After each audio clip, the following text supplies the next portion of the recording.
अस्सलामु अलैकुम वरहमतुल्लाहि वबरकातुहू। आज की दास्तान है एक सच्चे आशिक़ रसूल सल्लल्लाहु अलैहि व आलिहि वसल्लम और आज़ादी के जांबाज शहीद हज़रत मौलाना सैयद किफ़ायत अली काफ़ी रहमतुल्लाह अलैह की। 1857 की जंग आज़ादी में जब हर तरफ अंग्रेज़ों का जुल्म था, लोग खौफ से चुप थे।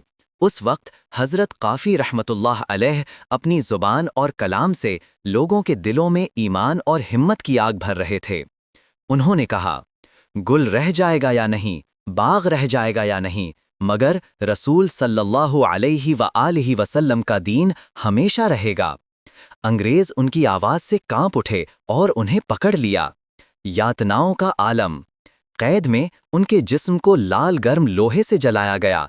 जिस्म का मांस झुलस गया, जख्मों से खून बहने लगा। लेकिन अंग्रेज यही नहीं रुके। उन्होंने उन जलते हुए जख्मों पर मोटा नमक छिड़का। जरा सोचिए, जिस्म सुलग रहा है और ऊपर से नमक जख्मों में पड़ रहा है। दर्द इतना था कि इंसान चीख पड़ता, लेकिन हजरत काफ़ी रहमतुल्लाह अलैह ने कराहने के बजाय सिर्फ इतना कहा, या रसूल अल्लाह सल्लल्लाहु अलैहि व आलिहि वसल्लम, आपकी मोहब्बत के नाम पर ये दर्द भी मीठा है। उनकी सब्र और मोहब्बत देखकर साथी कैदी रो पड़े और अंग्रेज भी हैरान रह गए कि ये कैसी ताकत है जो एक इंसान को लोहे और नमक की आग भी झुकाने नहीं देती। कई रोज तक उन्हें सिर्फ सूखी रोटी दी गई जिसमें नमक भी न था।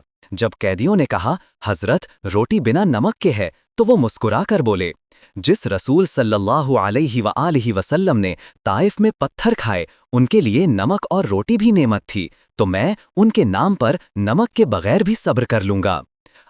रिवायत आती है कि जब अंग्रेजों ने आपको कैद कर लिया, जुल्म और तकलीफें दी, लोहे से जलाना, जख्मों पर नमक छिड़कना, उस हालत में भी आप हर वक्त दरूद शरीफ पढ़ते रहते थे।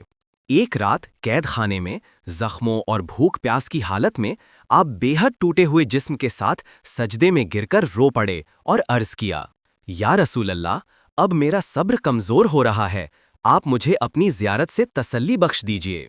उसी रात आपकी आंख लग गई और आपने देखा कि हजूर सल्लल्लाहु अलैहि वसल्लम जेल की सलाखों के अंदर तशरीफ लाए हैं। आपने देखा कि सलाखें नूर से भर गईं और हजूर सल्लल्लाहु अलैहि वसल्लम ने अपने मुबारक हाथ से आपके जख्मों पर हाथ फेरा। उसी वक्त आपके दिल का दर्द मिट गया और आप पूरी तरह इत्मीनान और सुकून से भर गए। हजूर सल्लल्लाहु अलैहि वसल्लम ने फरमाया, किफ़ायत अली, सब्र करो, अब तुम्हारा इम्तिहान पूरा होने वाला है, तुम शहादत पाओगे और तुम्हारा नाम क़यामत तक याद किया जाएगा। ये ज़ियारत ऐसी थी कि उसके बाद आप और मजबूत हो गए। जब कैदी साथियों ने सुबह देखा तो हज़रत काफ़ी रहमतुल्लाह अलैह के चेहरे पर अजीब सी रौनक और नूर था। और वाकई चंद दिनों बाद 6 मई 1858 को जब उन्हें फांसी दी गई तो वो हंसते हुए दरूद शरीफ पढ़ते पढ़ते शहीद हो गए। Please comments for your information.